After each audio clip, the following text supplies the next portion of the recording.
Hey, what's going on? It's your girl, Lady Reese's. I am in the building tonight to bring you another show, and I have a co-host with me tonight. He's going to introduce himself. Go ahead, tell the people who you are. Hi, my name's Nicholas Brest. I'm a local entrepreneur, web developer, designer, dad to a 8-year-old daughter. See what else? Another person on this planet. Thank you for that. Well, we are going to get into it. We were just having a nice little conversation here. We got some cocktails. We got some mimosas going on this evening. They're not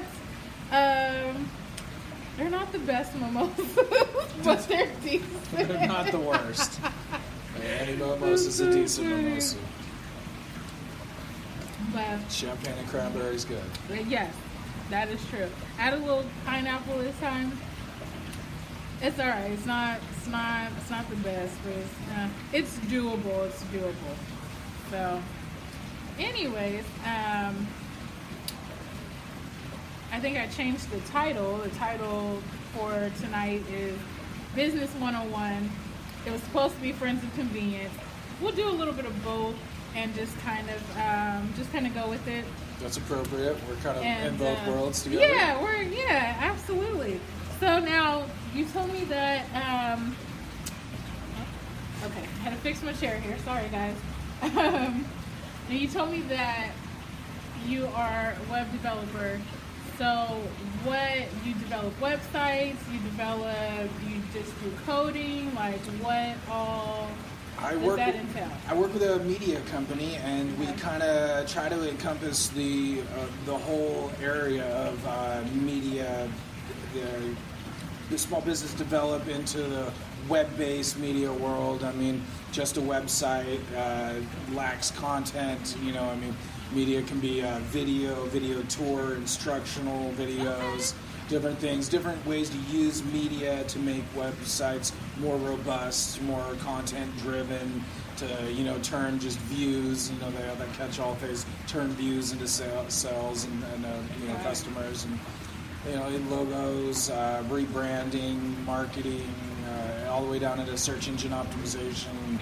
And just it's kind of a whole field that all really works together in a package to, work with most of these small businesses starting out. So we're trying to focus on those needs as people get going. Very cool. So now, I forgot my question. What? I think it's getting to my the mimosa. No. So with the web development and with like rebranding and logos and whatnot, how does all of that, because all of it goes together, but how is it, I guess, design? Do you do the web design as well, or is that a piece of it? I'm doing the web design. Okay. I set up the web page itself. I mean, I often have a saying is that I don't create content. Okay. I simply display it and make it where people can access it and whatever. So you make it beautiful. I make it beautiful. You make the content I put it out beautiful. there where people, and then make it dynamic so that even the user can access it. Like something like with yourself, and then you put up your podcast. Make a portal where people can sign in, log in, download content. Okay. And really trying to facilitate all the business need. I've got businesses come to me and say, lawyer, and they just want a file share system on their present website. So we'll do everything from just small things like that, schedulers, blogs, nice. Personal things like that. Anything someone could want. Okay. And so, now I remember my question. It was about, so you're in the tech world, in the tech industry, right, which is the driving force of pretty much everything we utilize today. Some ways, yes. But now, for one that is in the tech industry, do you find that simple things or simple apps are easy to use, or are they harder because you know all of the intricacies that go into them? And I ask that because, okay, so like during the daytime, I work at Intel. So I'm with all these engineers that are doing a lot of what you're doing. But they find it really hard to do like basic, simple stuff because it's not complex enough for them. You know what I mean? So like they have, because when they, because I'm the massage therapist over there, so when they go to like book on the app, it's very, you have to follow the instructions. You can't skip from 1 to 5. You have to go 1, 2, 3, 4, 5, and it's time consuming, and it's an irritant for them because you literally have to go through all these steps in order to accomplish actually booking an appointment. At least if you're doing it for the first time, and they find it so difficult. But it's literally 1, 2, 3, and they want to go 1 through 5, because they already know how to do all the other stuff.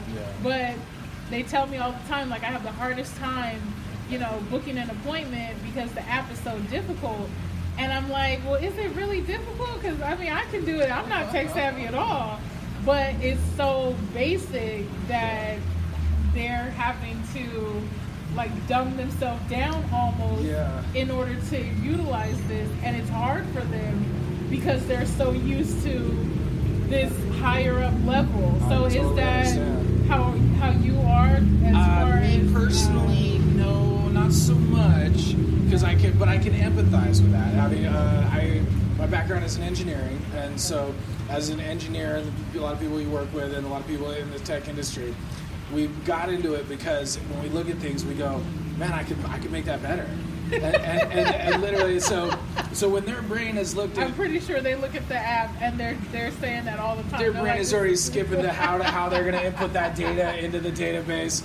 They don't need the little step-by-step instructions. Right. They want an intuitive-based icon that just goes straight and cuts through all the bull.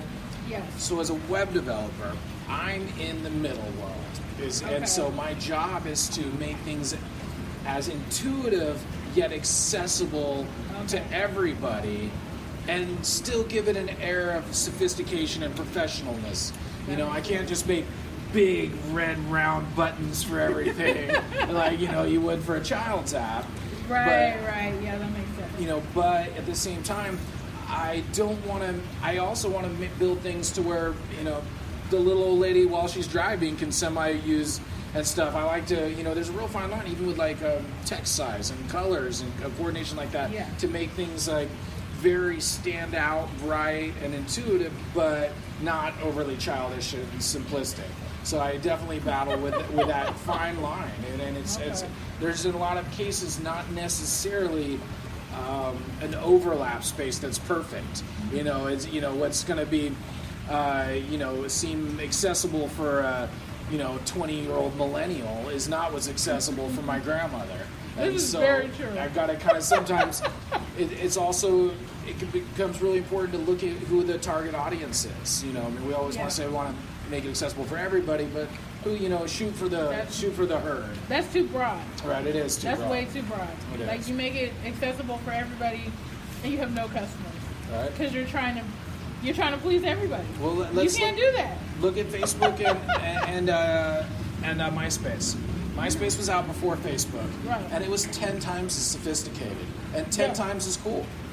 But it was predating the sophistication like a computer age in some ways, and so it was too sophisticated early. Facebook just dumbed it down and made it picture driven, and so all of a sudden, little grandmas could use it. Anyone could use it, and so literally they won based on the simplisticness. That's true, because like if you had a MySpace, like you were popping if your page was on point. Yeah. But you almost had to be like something like an engineer Yeah. in order to be able to have all those unique things. Oh, they let you inject code. Yeah. Straight HTML code. It's the first time I ever saw HTML code in my whole life. Was MySpace. And so here I am, like, way too many years later, and I had MySpace in the beginning, you know. And so in some ways, I might be able to say that. Yeah, that was the first time I wrote code in my life. Nice. And Yeah. Just changing the color of my banners, but you know. Yeah. That standalone And you players. had to know how to do that. Like that was your page was everything if you had something like that going on. Right. Like that was very cool. And I almost kind of like wish they would bring back. I mean, they still have MySpace, but it's not. You know, nobody's using MySpace. You know what killed it? When they took away the media player. Remember how they used to let you put up your own playlist? Because that's how a lot of people were. That's how YouTube came about. Right. Your own Because channels. You had your own. That was your own page. You could put your own music up. You could put other people's music up. You could all that. But the fact that you could start subjecting your viewers to the music you wanted, Yes. that's what was new. Because, I mean, I loved the fact that, so even when I build a webpage now, and it's funny because I'll be rocking music in my head, and it's probably some, like, operatic techno, and the page comes out, I've got, like, neon banners, things like that. You take the music off, and you're like, this was nowhere near as cool. You're like, whoever buys this website, they should have to play the same, like, operatic techno. Yeah, 'cause you it's can't see it the same otherwise. yeah, exactly. Because that was the music that was kind of going with it while you were developing it. So yeah, that totally makes sense. Part of the As to vision. Yeah, exactly. Because that's how you envisioned it. So this is going to be for somebody that envisions it similar to what you had in mind when you created it, because it was developed with that sense. And there's the whole like huge stereo thing, like the stereo in your car that's so loud. I mean, that's not for you. That's so you can subject the people around you to your beats. Which This is true. It's a serious thing, man. This is true. I do like my loud music, but I mean, it's so funny because I do like my music loud when I'm in the car. I like it to feel like I'm at the club when I'm not. Right. Because then I don't have to go to the club. I got the club in my car. I'm good. What do I need to be at the club for? You felt it. You've even subjected some people to it. Exactly. But when I'm next to somebody that has super loud music and I don't at the moment, I'm just like, dude, like, are you serious? You know what I mean? Why is your music so loud? It doesn't need to be that loud. That and a little bit of bitterness because they are outshining you at that moment. This is true. They're subjecting you to their music. I'm like, really? Really? Is this what we're doing? You know? So it's a catch-22. But I mean, I don't mind. But I mean, when I have loud music, I have all the windows rolled up, you know, so. Oh, man. No, I'm rolling them down. That is not for me. I don't even know where I got that. I grew up in the country. There was no audience. But maybe at a stop sign, you've got that few, like 15 seconds, subject someone to, you know, some Queen. We will something, some anthem on. It's cool. That must be where 15 seconds of fame came in. Exactly. Because at the stop sign, you got 15 seconds to show what you got, and then they're going to drive off. Just peel off in my Celica until they blow you away in their nice Beamer. Well, you know, semantics, not a Right, big right. deal, right? But that's funny. Okay, so I did have some notes. I think, oh my gosh, they're on my iPad, which isn't helpful because that's what I'm using right now. But if I remember off the top of my head, so I was looking through a couple of news articles, and they were, I don't know, do you know anything about like the downtown arena and kind of like what's going on with that? A little bit. I don't watch too much news, but I know that they are destroying the downtown parking scene, trying to fund an arena that's... Well, the the chief revenue officer, the former chief revenue officer, he's being investigated right now. As we speak, they have a full-on investigation because they're saying he allegedly stole 14, I want to say somewhere around 13, 14 million dollars of the money from the foundation, from the nonprofit, and he bought beach houses with them. So How does But that? How it- does no one? I mean, how does there $14 million in any fund where there's not multiple people keeping track of it? You know what I mean? I don't know. well, he's the chief revenue officer Must of be the good. of the Kings. All right. Of the Sacramento Kings, and so he's a former chief officer, and currently he's the chief officer of the Miami Heat. So he left in 2017 and took a job with the Miami Heat, and so he's being investigated now because they just, this money is missing, Wow. and so they don't exactly give specific names as to who those donations are from, but basically the Kaiser Foundation, and because at the Golden One Arena they have a sports management Kaiser Permanente on the Okay. building, right on the backside of the arena on L Street. So they have the Kaiser and all that good stuff, and then of course the hospital's across the street. Well, the offices. I don't know if it's a hospital, but it's Yeah, it's in like at administrative offices. Or yeah, it's at least you can go get a health checkup. Your doctor might be there, kind of thing, across the street. And so they had like 4.4 million that they had. So these are advance payments that they made towards the arena. So and of course they got like naming rights and stuff like that. So Golden One made an advance payment of, I think they had made an advance payment of like 9.5 million or something like that. So that's how it got to that total of like 13 or 14 million. And so they made these advance payments because they were supposed to be saving money on the back end of these advance payments. And Golden One is the one that has the naming rights because it's the Golden One Arena, and they have a 20-year contract.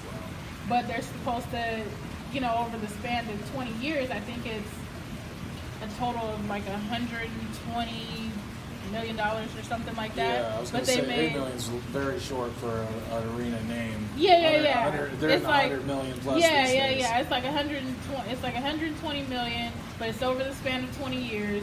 So they made an advance payment, so that way they could save some money on the back end of their payments for the naming rights. And he took that money. Well, he was named the CEO of an LLC, and so the LLC took that money and purchased beach homes in Southern California, and 2 of them at like, one was like $12.9 million, like What? in Manhattan Beach.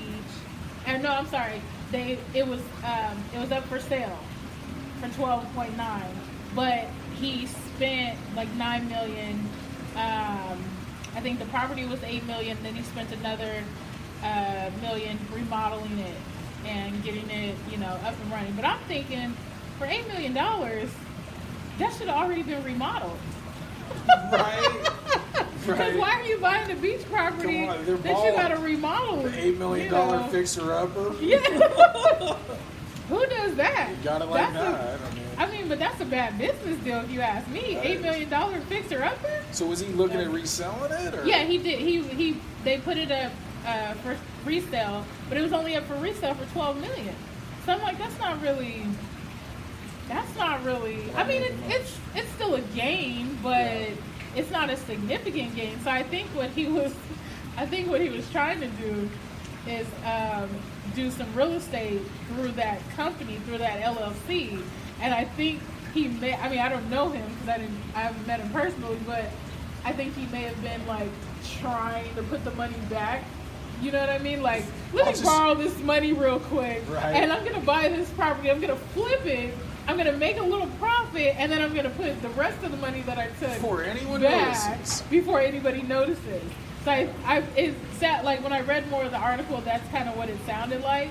But I mean, he did it again with another property. Of course, the other property was cheaper, which I mean, you know, even when you have that kind of money, I don't know why you're spending, you know, $8 million on a beachfront property, and then you got to go in and remodel it. Like anything should be like under $5 million, you know, easy. If you want to make a profit back, right? Because Yeah. if you're gonna flip it, like the goal is to make a return, and it's not to, you know, extra $3 million. Like, Well, you know, so That's kind of- I know a lot of investors that would consider 10% in a year a good average. In fact, Madoff sold all those the whole Ponzi scheme by saying that he was getting what 15, yes. and I mean people That's are true. dropping fortunes. Yes, into that's it, you know. true. So I mean, they say if you could show 10 a year on a regular, people would invest with you on a so you know on Yeah. a pretty steady basis. So that's not bad, especially when you're using other people's money. Well, it's so funny because that's what my uncle did. He used other people's money to buy a house. Of course, now I'm not even sure what happened with that, but he doesn't have the house. That's the one thing that I'll tell you for sure. And he's like, oh yeah, buying a house is easy when you're using other people's money. And I'm like, well, I'm sure it is. But if you don't have sole control of other people's money, then it's kind of a problem. Yeah.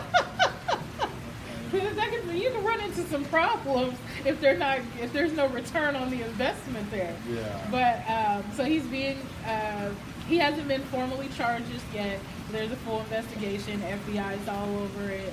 They're all in it because they're like, wait a minute, you know, the Kings made a complaint and they were following up on it, which I thought was I was like, is that why my parking cost is so high? Well, you know what? I'm always like, because I got to pay for this. who went This beach into a house. hundreds of millions of dollars deal on an arena where you've got things like $10 million investments pouring in without setting up a fund, a set of checks and balances? I mean, shame on them. Because what they really did is they put a lot of that arena on the backs of the public, on the backs of the working public that go down there. And they literally did, you know, put it on the, you know, put a large shoulder of that on the revenue, supposed revenue from these meters and all over, you know, the city. And what I do every day is I drive past, 50 different open meters or 2-hour spots because I'm not willing to move my car every 2 hours, and these meters, and I end up walking 12 blocks. And what it does is it even forces me to go park in much more residential areas, taking up and causing more of a resource drain on the residential areas. You know. Yeah, because I mean, I was totally against them. Like, I'm for public transit having access to such a place where there's going to be massive people. But so many people don't realize that Sacramento, the city of Sacramento, was not built for that. They have to do infrastructure first and then build second. They cannot do it the other way around because what you have and what you're seeing now is nothing but congestion. It's driving people crazy. The crime rate's going up because people are angry. It's about to be like Chicago. It's ridiculous. Well, so they set up this whole public, so they said, okay, we're going to get everyone to come in here on buses and trains and planes, and we're going to make this metropolitan new age city, and we're going to have everyone. Hang on, man. Have you met any of the people affluent enough to pay for an $80 ticket to a concert that is willing to take a bus in from East Sac? Have you been on the buses system around here? For one, these are not the same people. The same people that are going to, these not at all. $80, $100 shows. I'm telling you what, there's probably shows that happen where they booked that venue and not one single human being in that show took a bus in. No, for why? When they have Uber. Yeah. Even Uber's barely filling. They are I do think Uber is much more facilitating that need. But even then, I mean, Uber's like one place to the next in town. How many people are really coming down from Folsom in an Uber? Oh, no one. No. No, It's straight up. not. So it's a failed What they're doing system. is they'll drive close to or near, an light rail station that has, free parking or something like that. Hop on light rail, 2-3 stops, boom, they're down there. If Their they're kids not, are, man. Ain't no grown up some six-figure people do. people are getting on those light rails. some people do. You been on them? Some people do for some of the games. River Cats games. Maybe not the concerts, but the games, like the Kings game and stuff like that. You do see an influx of people, especially, I would say not more so coming from Folsom, more so coming from Elk Grove. Yeah. There's definitely a solid, bunch that is in the 6-figure range out there in Elk Grove, but you see more of an influx of people getting on in Elk Grove and coming this way because traffic is so bad trying to get downtown if they were to drive in or Uber in or something like that. You know what I mean? Yeah. Traffic is, when there's a game, it's so terrible. And before they put that arena there, I was just like, you should leave it where it's at, rebuild that Arco, it used to be Arco Arena, rebuild that out there. Because for one, if you got people flying in, boom, they're right there. Yeah. You don't have to, there's not too much of it, they don't have to come all the way in town. And I just came back from Chicago maybe like a week and a half ago or something like that. And I was also in Indianapolis before that. And so in Indianapolis, how they have the downtown arena, that's how it's set up over there. But they built it like that. So you have literally everything you need just in that downtown area. I mean, you have the basketball, the NBA arena here. Not too far, you have the Lucas Oil Stadium, football stadium there. Greyhound and Amtrak over here. The mall over here. All the restaurants. They have a whole strip of restaurants. Clubs, bars, lounges, all down this strip, all down this side, all down this side. But everything's functional. You can still drive over there. Cost you $20 to park. But they have parking available. They have parking garages available for that kind of stuff when there are these events. It's functional. Everything's not crammed together. If you want to Uber from the hotels, that's fine. You can do that.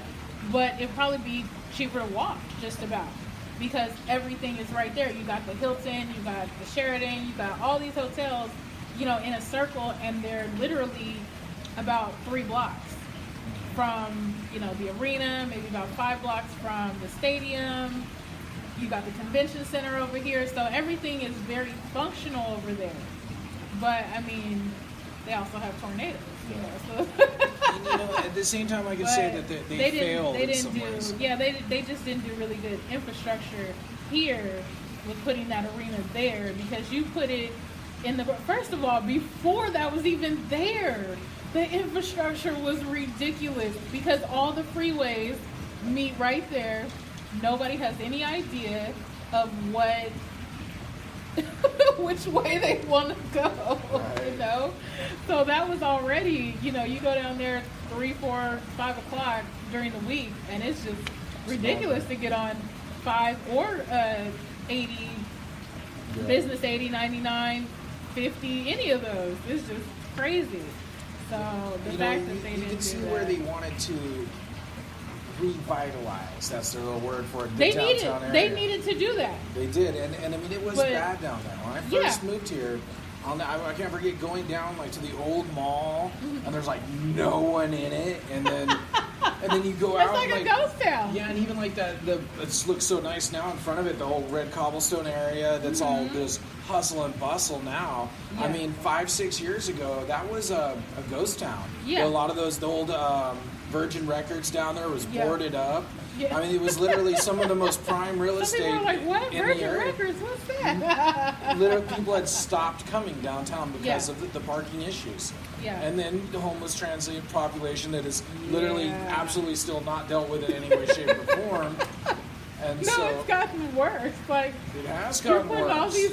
you're putting all these new homes up next to these homeless people. The homeless camp is right there. What are you doing? Just no addressing that issue at all. Like it just doesn't matter. They're going to sweep it under the rug.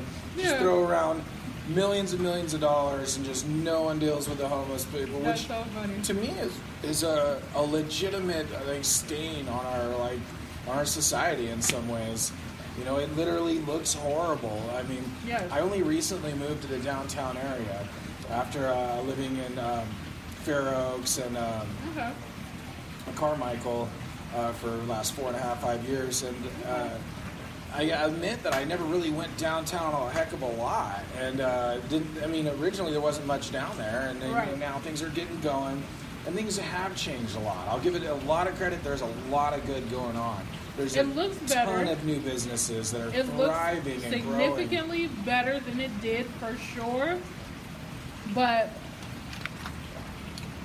they just didn't address the homeless problem, and the homeless problem is getting worse because everything is more expensive now because they've got all this nice new stuff, and they wanted all these tech people to come from the Bay Area and from all these other places for these jobs that we don't really quite have just yet as far as Some of the jobs are sustainability. booming, but we don't have the new homes to match it.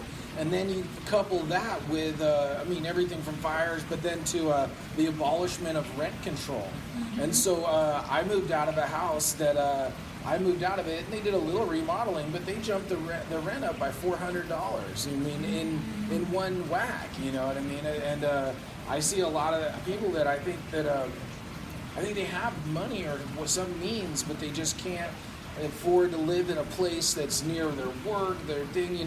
I see homeless people that don't.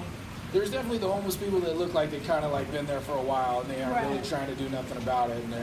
But then Right. there's there's really this group of they look like normal people, and I Yeah. feel like the society's failing them. They're willing to work. They're willing Yeah. to be productive members of society, and there's no reason they shouldn't have jobs in some kind of home. I mean, rent control was a landmark thing to kind of maintain housing for more low-income people to keep them Yeah. in homes.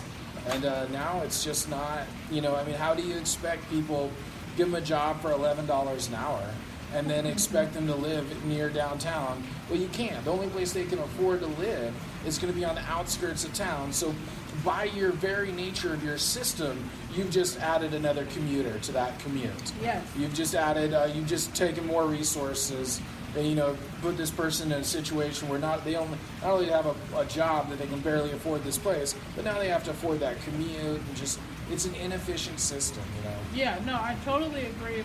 And also, it's just well, you have those who are willing to work, who want to work, and then, they're giving them minimum wage, which nobody can live off of minimum wage because it's not livable. But then, the people that don't want to work and have all these kids, they get the most assistance. All right?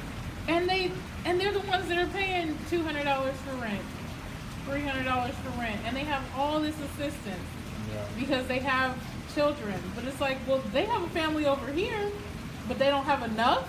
They don't have enough children. You know what I mean? It's the welfare trap So, state thing yeah. that they talked about forever in California. Oh man. And then you would think,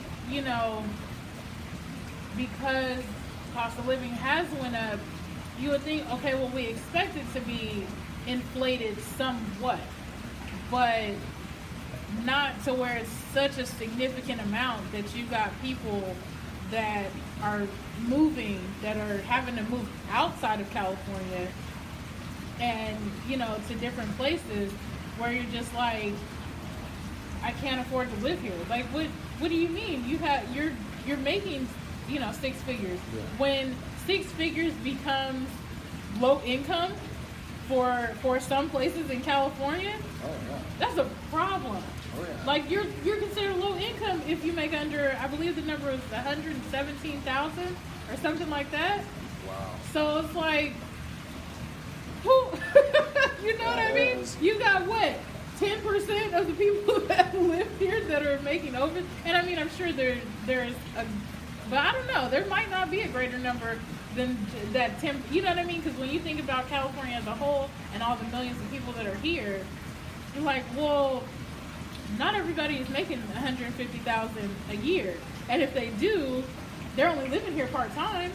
They're making their money elsewhere, and they're living here for half the time, or they're making half their money here, because most of those people that are doing that are your politicians and your high priced lawyers and your doctors and things like that, and they're going over going to different states and helping out them and making money over there and coming back here and or on vacation or doing something. They're doing other things other than just being here all the time, or they're always at work.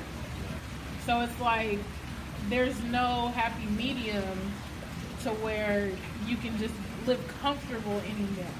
Like you can't. Sacramento though has a average income here is $2 higher than the state average, and that's because of our state jobs. The state average, and this was a couple years ago that I heard this, a statistic from NPR, was that the average wage in Sacramento was $25 an hour, and then the state average is 23. And so we actually, it is, but I don't know, maybe there's just a big median to it or something like that, because I feel like Sacramento is a polarized area. There's definitely the haves and the have-nots here. Oh yeah, in a for sure. big way. We're in the haves area as we speak. Exactly. I don't live around here. Yeah, I don't either. But I come in, I come over to this area because I like being around, those who have. I'm trying to be one of those people. Right. One day soon, So I thought that when I was moving down my office to downtown Sacramento. Now I honestly get depressed some days walking to work from my car. I'll be in this great mood, and I think Sacramento's a beautiful city in some ways. So many trees and beautiful flowers, great weather here. But the amount of people that I see, the destitute, poverty, and just on my walk to work in the morning, I found a full loaded syringe of some drug the other day, and yeah, it just so we were many in. things. Me and my girlfriend, we used to rent a room from a salon, and we found a syringe on the top of the PG&E box. It was just like laying on top. Yeah. And somebody was out there the night before, and that was in downtown. I noticed the little orange caps all the time, all over the ground. Like, the drug problem here is very severe. I mean, Oh, it's crazy. yeah. It's beyond ridiculous. The drug problem is beyond ridiculous, and and that's how homelessness starts. That's one of the pathways to homelessness for sure. Yeah. Is through the drug use, but it's so available, and it's so easy to but I mean, it's always been easy to get. It's just a matter of a little bit more control in that area, as far as who's getting it and who's selling it, who's getting it. It's just but there's so many more things that people are hopped up on with the drug use these days, that it's like it's so easy to crush some Xanax with something else and mix it with this and cut it with that, and just, you know what I mean? It's just like, it's so easy, but like pills are so easy to get nowadays that you don't necessarily, there's so many ailments now that there weren't all these ailments before, so you didn't have these prescriptions for all these different things, ADHD and anxiety and depression and all of these things, while they're very real mental health disorders, these things were so like far and few between before. So now it's like they're super present, they're super in your face. Oh, yeah. There's the dark web now. There's Well, the yeah. Silk Road. Okay, so so let me just give you this is a scenario that a friend of mine did, because so they've got they've got these stores on there where they're you go on, it's the dark web, and there's now with VPNs and the technology that's got, well, hang on, let's say what has really facilitated this huge influx of drug availability is Bitcoin. And people want to talk about Bitcoin like it's this treasure of a investment opportunity. I'm Okay. very down on Bitcoin because Bitcoin is the number one way people have used. It's the currency used in the dark web. And I mean, there's a few other cryptocurrencies used, but Bitcoin is definitely the leader It's the in the mainstream. industry and the main one. It's what facilitates. It's the number one thing that makes like sex slave trade, international sex slave trade, fully possible. On the dark web, you can get on the dark web and you can look, and there's pictures of people in boxes, and you can buy these people. And this is only made possible through Bitcoin and through cryptocurrencies. And I'm talking like literally, no kidding, they'll drop a box off. This guy will drive up to your door in Fair Oaks, California, and pull up with his and drop a human in a box off to you. So Wow. my buddy tries this. Not the human. He tries to buy a gram of cocaine. I don't know if we said it on the show, but to just see us, it's like almost experiment how easy it would be. No, I mean, he's got a couple $100 in a Bitcoin account. Definitely made sure it was untraceable. It's its whole theory on why it is what it is. It washes itself, and straight up gets on here and orders a gram of cocaine to his door right out in Fair Oaks. And sure enough, this guy shows up 2 days later, boom, watch, and we got cameras on the door. My buddy's so freaked out, he's not even going to accept it. You know what I mean? He thinks for Yeah. sure. But sure enough, man, Because it could be, could be a it could be a setup. setup, yeah. But it wasn't, though. We watched the footage, and we're in there on the monitor watching and stuff. And they will, though. They'll walk up to your door and bring you anything you want. Wow. And the reality is that they didn't ever once ask for our age. They didn't Right. want anything like that. If that guy opens the door and you're a 13-year-old and you've Oh, already man. paid, he is handing you that package and walking away. Yeah. And so, everyone that thinks that Bitcoin would be a lucrative investment, I ask them to think that you vote with your dollar, and every dollar spent into the Bitcoin market is a dollar that is facilitating some of the most horrible drug trade and human trafficking on the planet. I could see that because, so, I have a Facebook friend. Bitcoin. He's all about Bitcoin, right? I don't know him. I know him through I know him through a networking group, but I don't actually know him. Like I've never met him or anything like that. But he's just like, every day that he gets on Facebook, he's talking about Bitcoin. Oh, I've traveled over here to Bitcoin. Oh, I've traveled over there. So he's like, ask me about Bitcoin. I can show you how to invest, that kind of thing. Now I don't have a Bitcoin account because it's not real money. And it's not real money, but you have to use real money to get it. And I think because I don't understand it, it has to make sense to me in order for me to be able to follow what you're saying and actually do it. And also I want to see a return on my investment. So I'm not a big fan of Bitcoin because then that lessens the dollar. You know what I mean? So, and they're trying to do away with that. But he's in all these different places.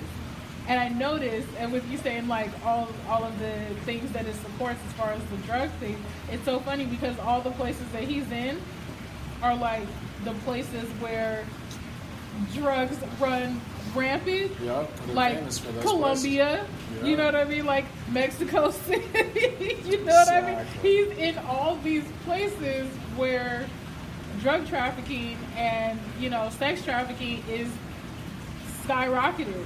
So it's so funny that you say that. So now hearing you say that, and then me seeing him traveling to all these places, I'm like, okay, this makes sense.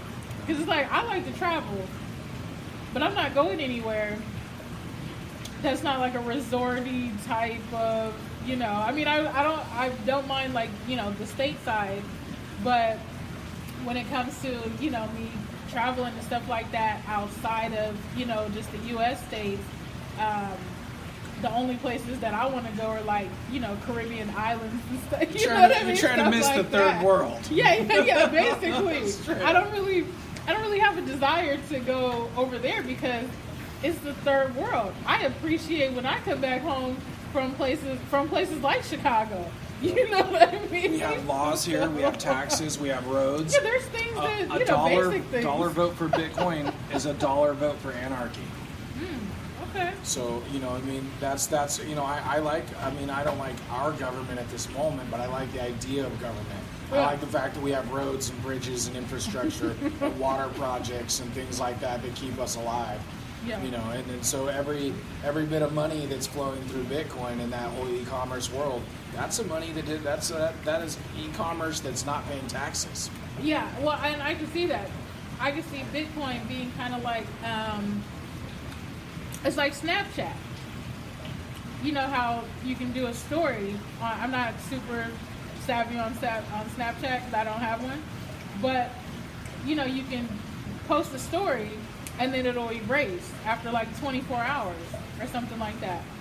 So Bitcoin is kind of similar in that sense because it's like, okay, well, once you send, you know, this Bitcoin over here, well, then the Bitcoin kind of dissolves. So you can't really trace it. Exactly. You know what I mean? So that's, I was just trying to make the correlation With it. between the two, but yeah, it's kind of like a dissolving, you know, once you send it over there, it just vanishes. Yeah. You know what I mean? It's gone. It's you don't washed. necessarily, yeah, it's washed. You don't necessarily, there's not really a way to like track it or trace it. You can't get your money back from it. You can actually, though. Oh, You can can you? cash out on Bitcoin, yes. Well, you can cash out, but I'm saying, like, if you buy something, can you return? They send it back to you the way you sent. So they, like, if you buy something with Bitcoin, don't they send it back to you in Bitcoins, right? Oh, I don't know. If you do a return, like if Yeah, you send the yeah. Coke back or the prostitute, you're like, that Coke was bland and so was that prostitute. I want my magical Bitcoin back. I would just imagine, but I mean, you can buy other, you know, a lot of people accept Bitcoin, a lot of different things that you can do with Bitcoin as far as like buying stuff. It doesn't yeah. necessarily have to be like on the dark web, right? Oh But, no, there's people that buy property with it. Like, Yeah, there's but some I'm- amazing things people have bought with Bitcoin. But I'm saying, like, if you want to return something, you can't really return it because you're not going to get any cash value back from Yeah. the Bitcoin. I don't They're know. going to give it to you. If they return it, they're going to give it back to you in, you know, a significant amount of Well, you know, Bitcoins it's or whatever facilitating it this is. whole world without any set of standards on that level. You know, Yeah. I mean, that's the the dark problem, web too. doesn't have a set of standards. Yeah. It's whatever they say on there. But I will have you know that this drug people selling it was better than any weed clinic you'd ever see here. Like the amount, like afterwards, and they've got surveys. How was your experience? Did Oh, you yeah. enjoy the quality? Did the drop off guys seem professional? Uh-huh. I mean, they really had a lot of incentive into getting good reviews, man. They were all about it. It's very review driven and stuff. And I mean, they send out Well, everything you but know, a because they geisha. want you to come back Right. and buy some more. I kind of felt like some of those industries already had like a comeback built in. Is that necessary? Yeah, You a gotta sales, talk to they got a crackheads sales into coming funnel. back. In my days, they just came back. That's so funny. Oh my god. That's hilarious. So, well, we've been talking for about 50 minutes or so. We've been talking for like 3 hours. Well, yeah. Well, I mean, we've been recording for a little while. So we are going to wrap up and get on out of here Right. and let you get on your way. And I'm gonna do the same. Well, after I clean up, of course. But if you have a website, or if you want to give people your website, so if anybody wants to contact you, or how can they get in touch with you if they need any kind of web development or any kind of small lights are turned off. The lights are going off around us, everybody. It is time to wrap it up. Right. Great Give us, question. My yeah. URL would be planetwebcom.com, and you guys can go there. It's like I said, I try to make them as self-explanatory as possible. There's contact forms from there. You can call me. You can email me. Free quote. Come in anytime and talk about what we can do to, make some progress in your company and your vision. And I'd love to help any one of you out. That sounds great. Nice. And I will update the show notes and put that information in there. It's not in there at the moment, but it will be in there momentarily. So probably by the time most of you all replay this, it will be updated and in there. And I had a blast. Thank you for coming on the show today. I will also send you the link to the show in case you want to do something with that. No, excellent. And had a great yeah. time too, and thank you very much. It's been my first podcast I've been a part of. It's been awesome. This is your great company, and I look forward to maybe being on again. Yeah, And, you're gonna have to come back, and next time we'll have like the whole setup, the whole shebang. We'll roll out the red carpet for you, get all the that, props. all that good, Cool yeah, stuff. all the props and all the good stuff, and maybe even do some Facebook Live and whatnot. But thank you guys for tuning in. Make sure you leave a review on iTunes, because that is how people find us. You can't really leave a review on on Google, but what you can do is hit that subscribe button, hit the follow button, and I will be back next week and see you guys later. Bye.